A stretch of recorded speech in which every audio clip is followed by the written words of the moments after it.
Kopi itu dimulai dari Ethiopia, di mana dipercaya ada seorang penggembala kambing namanya Kaldi. Nah, Kaldi ini secara tidak sengaja menemukan pohon kopi setelah mengamati perilaku kambing-kambingnya yang dia gembala setelah memakan buah ataupun daun dari pohon yang berbentuk semak pada masa itu. Nah, di mana dengan apa yang ia amati pada masa itu, dia coba mencicipi buahnya dan ternyata buahnya pun saat ini sudah divalidasi bahwasanya buah kopi itu mengandung kafein juga. Jadi bukan cuma buahnya, bukan cuma bijinya, bukan cuma daunnya, semuanya mengandung kafein. Jadi serangga pun yang memakan pohonnya atau daunnya itu makanya banyak yang nggak tahan karena kafein itu salah satunya bentuknya sebenarnya bisa menjadi anti hama. Makanya robusta lebih tahan di di dataran rendah karena kafeinnya lebih tinggi. Nah, jadi dari Kaldi tersebut menemukan buah tersebut, lalu dia berbagi tentang informasi tersebut dengan siapapun orang yang ia temui ketika sedang mengembala kambing. Jadi dari zaman Kaldi nggak sengaja dulu ada Sufi monks ya, cuman di beberapa literasi sejarah ada yang dihapus bagian Sufinya, jadi mungkin monksnya aja, seolah biksu yang nemuin. Sebenarnya di sebagian literasi sejarah itu Sufi monks, yang saya yakin itu sebenarnya Muslim yang nemuin. Sufi monks itu adalah sekelompok orang yang pertama kali secara tidak sengaja menemukan metodologi dalam menyajikan kopi. Jadi mereka dikasih cerinya sama Kaldi, mereka bawa, karena mereka nggak tahu bagaimana mengkonsumsinya, akhirnya mereka rebus buahnya kayak infused water. Setelah mereka minum, sari buahnya udah habis, ya mereka buang buahnya ke dalam perapian. Tapi ternyata ketika ditaruh di perapian, terdengar suara letupan kecil-kecil dan aroma yang sangat wangi, dan secara nggak sengaja kopi itu di roasting. Nah, akhirnya api itu dipadamkan, mereka penasaran, lalu mereka coba pisahkan antara biji dan batu dengan cara ditumbuk, sehingga kalau batu keras maka mereka sisihkan, sedangkan kalau pecah itu adalah kopinya. Baru mereka tambahkan air lagi. Jadi secara nggak sengaja mereka menemukan metode roasting dan juga brewing. Sejak saat itu, kopi dikonsumsi dengan cara yang ditemukan oleh mereka, oleh para Sufi monks ini, dan dikenal dengan satu minuman yang berkhasiat memberikan efek menyegarkan. Jadi sejak saat itu, kopi dikenal sebagai kahwa. Jadi kahwa itu adalah jenis minuman yang diolah dari ceri kopi tadi. Jadi secangkir kopi itu pertama kali disebut sebagai kahwa. Nah, kahwa itu terus ditransfer oleh bahasa, budaya. Nah, oleh Belanda dibawa ke Indonesia, kufi disebutnya. Kufi. Nah, orang Indonesia nggak semuanya bisa ngomong F, ya. Jadi kopi, ada juga kupi. Ada di beberapa yang memiliki influence Melayu, biasanya bukan kopi tapi pakai U, kupi. Contohnya kayak di Sumatera, kupi. Oke, sebenarnya kopi sama kayak buah-buah yang lain. Dia punya spesies, lalu punya subspesies atau turunan dari spesiesnya. Dan dari subspesies itu adalah ada variasi atau variety-nya dalam bahasa Inggris, atau varietas dalam bahasa Indonesia. Nah, Arabica sama Robusta itu berbeda dari segi spesies. Jadi perbedaannya cukup signifikan, cukup berbeda secara genetik. Jumlah kromosomnya, kadar kafeinnya, dan juga perilaku tumbuhannya, di mana habitat atau ekosistemnya itu berbeda antara Arabica dan Robusta. Jadi kalau umumnya kopi Robusta itu lebih digunakan untuk produksi massal, untuk produksi kemasan, ataupun untuk konsumen yang tidak begitu mendalami karakteristik kopi-kopi yang seperti ada di Arabica. Jadi kopi Robusta itu lebih umum karakteristiknya. Banyak barista yang bilang kopi Robusta tuh pahit, nggak ada rasanya. Sebenarnya salah, kopi Robusta pun enak dan dia tidak bisa disandingkan dengan Arabica begitu saja bandingannya. Jadi sebenarnya Robusta punya keunggulannya sendiri dan Arabica punya keunggulannya sendiri. Intinya Arabica dan Robusta itu adalah sama-sama kopi tapi berbeda dari segi spesies. Sejak awal kopi ditanam di Pondok Kopi di Jakarta Timur oleh Belanda tahun 1700-an awal, 1600-an akhir lah.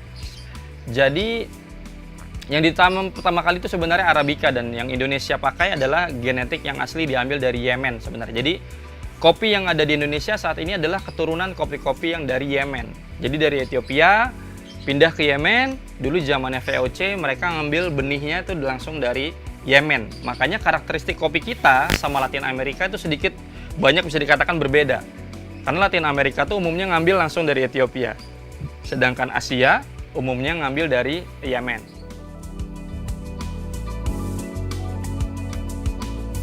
Kalau di Indonesia, standarisasi kita menggunakan SNI. Jadi di SNI sendiri pemerintah sudah membantu mengklasifikasi supaya para pelaku kopi di hulu bisa menggradasi kopi yang mereka produksi dan menyesuaikan dengan valuasi atau nilainya. Jadi kalau di Indonesia SNI itu menggradasi kopi Robusta dari grade 1, grade 2, grade 3, grade 4. Nah 4 nih biasanya ada 4B, 4C, grade 5 seperti itu. Sedangkan kalau yang Arabica itu tidak ada A dan B-nya, langsung saja, dan biasanya kalau Arabica ada di atasnya grade 1 lagi namanya specialty grade. Kalau Robusta nilai tertingginya disebut fine Robusta, bukan specialty Robusta. Jadi nilai tertinggi dari grading kopi Arabica adalah specialty Arabica. Kalau Robusta disebutnya fine Robusta. Nah, untuk kopi fine Robusta yang dirilis oleh Hania ini sebenarnya sangat unik karena bisa mewakili karakteristik Robusta yang berkualitas, tapi tidak menghilangkan cita rasa yang familiar sejak zaman dulu sampai sekarang. Jadi karakter khas yang memang keunikan dari Robusta ini tersaji dengan baik di kopi fine Robusta Hania kayak gitu. Jadi kalau misalnya teman-teman yang suka kopi yang lebih familiar, lebih merakyat karakternya, sebenarnya kopi Robusta ini bakal mudah banget dinikmatin karena karakter kopinya ini pasti sudah sering kalian temukan di banyak tempat. Tapi yang ini jauh lebih unik karena kita berusaha menciptakan blend dari Robusta ini supaya karakternya itu menjadi berkesan dan berbeda dari Robusta yang lainnya. Kalau Arabica, seperti yang tadi saya bahas, Arabica Coffee itu cenderung memiliki karakter yang cukup luas, yang kompleks, dan memiliki potensi flavor yang cukup melebar spektrumnya. Jadi kalau misalkan kita minum kopi Robusta, biasanya karakter khasnya tuh di 1 atau 2 karakter saja. Tapi kalau Arabica, biasanya karakternya itu bakal lebih banyak yang keluar. Seperti ada aroma atau wangi buah-buahan, ada aroma atau wangi dari herbal, ada aroma atau wangi yang seperti manisan kayak coklat, seperti karamel, sehingga Arabica itu sangat unik karena bisa dinikmati umumnya tanpa gula pun sudah sangat enak seperti itu. Nah, untuk Arabica yang ini kita desain beberapa jenis Arabica terbaik sehingga karakternya ini menjadi sangat khas dan unik untuk kalian coba menambah perbendaharaan rasa kopi Arabica lainnya dari Hania.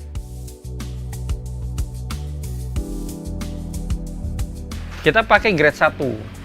Ya, grade 1. Jadi secara kualifikasi cacat yang digunakan itu sangat minim dan kita menggunakan standar pemetikan wajib buahnya yang sudah matang berwarna merah.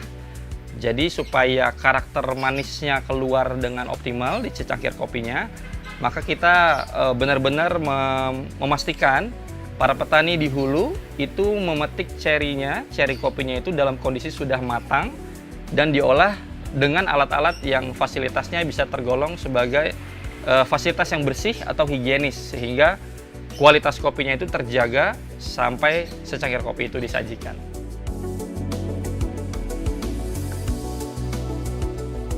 Jadi memang pada faktanya kopi itu memang mengandung gas dan gas itu dihasilkan dari proses roasting. Jadi biji kopi mentah dari hasil pengolahan di kebun dibawa ke roastery dan roastery itu men-trigger dengan energi panas, dengan api, entah dengan listrik. Nah, energi panas itu membuat perubahan fisik dan senyawa kimia di dalam bijinya yang menyebabkan hasil akhirnya adalah bijinya menjadi lebih ringan, menjadi lebih mudah untuk di-grind jadi bubuk, dan menjadi lebih mudah untuk larut. Nah, konsekuensinya kopi tersebut akan mengandung gas. Nah, gasnya ini disebut karbon monoksida. Nah, Sejak kopi itu di roasting, karbon monoksida itu tentunya residunya masih cukup banyak, sehingga ada istilah degassing. Jadi kopi yang dari selesai di roasting biasanya disimpan beberapa hari sesuai dengan kebiasaan masing-masing. Sebenarnya tidak ada standarnya kopi itu harus didiamkan dulu atau enggak, karena pada dasarnya kami yang memproduksi kopi di hari yang sama setelah roasting pun kita langsung menikmati itu dan baik-baik saja. Cuman ada pendekatannya. Pendekatannya gimana?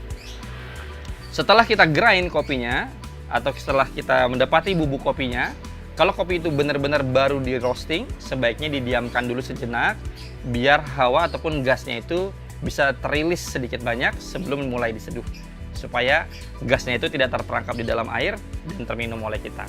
Jadi nggak terlalu kembung gitu. Makanya kalau barista ada mengenal istilahnya pre-infusion, ya, ada blooming seperti itu. Itu untuk mengurangi efek ataupun konsekuensi dari gas yang masih tersisa di situ.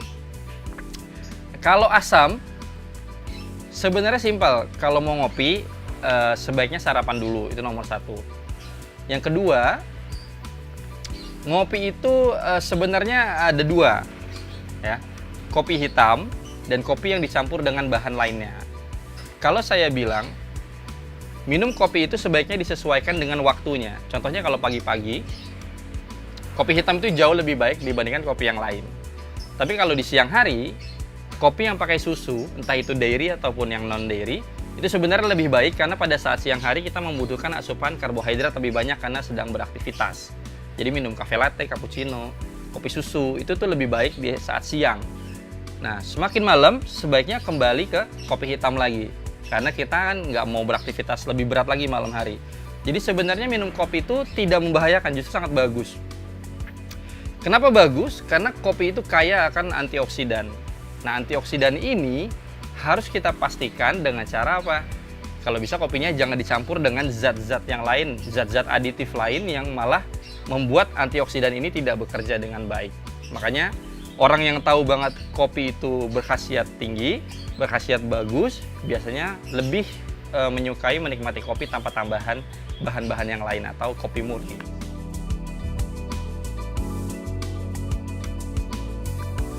Apakah benar kafein itu bikin kita nggak bisa tidur? Apakah benar kafein itu malah bikin kita ngantuk? Nah, jadi gini, tubuh manusia itu mesin pompanya adanya di bagian dada, jantung.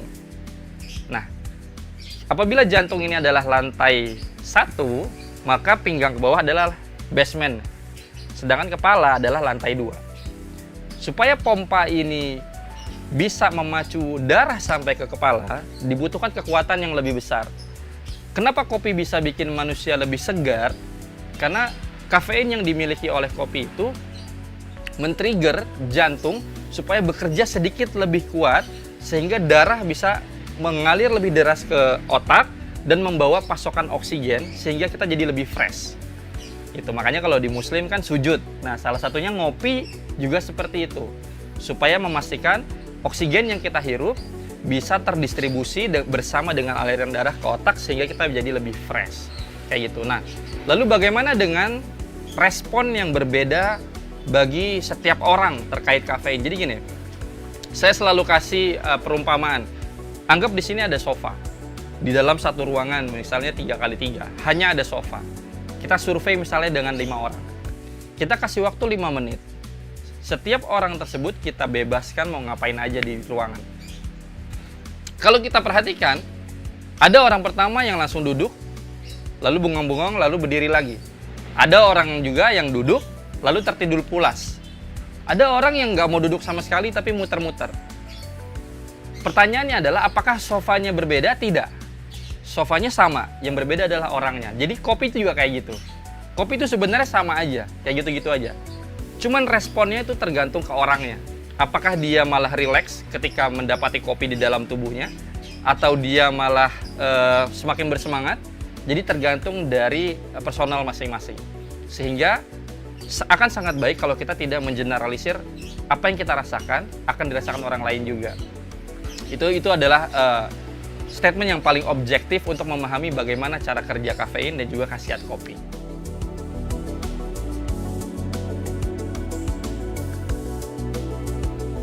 Kalau menurut saya ini yang paling unik dari semuanya, karena seperti yang kita tahu, kultur ngopi itu di dunia mungkin bisa dikatakan kiblatnya adalah Eropa ya. Karena di Italia sana profesi barista pun diciptakan di Italia gitu. Kafe-kafe, coffee shop pun pertama kali populer di sana gitu. Nah, konsep blending itu sebenarnya pertama kali juga diperkenalkan atau dipopulerkan sebenarnya di Eropa di sana. Nah, Indonesia sebagai negara yang menyerap banyak budaya, menyerap banyak tradisi, yang cukup memfollow banyak tren, Indonesia ini cukup update karena Indonesia bisa mengadaptasi konsep blending untuk memperkaya karakter kopinya. Nah, salah satunya adalah penggunaan konsep blending antara Arabica dan Robusta. Apabila Robusta lebih menghasilkan karakteristik yang lebih tebal bodinya, karena tadi ada asam klorogenat yang lebih tinggi, karbohidratnya, itu membuat kopinya jadi lebih tebal. Makanya kalau kita membuat espresso pakai Robusta, biasa kremanya lebih tebal juga.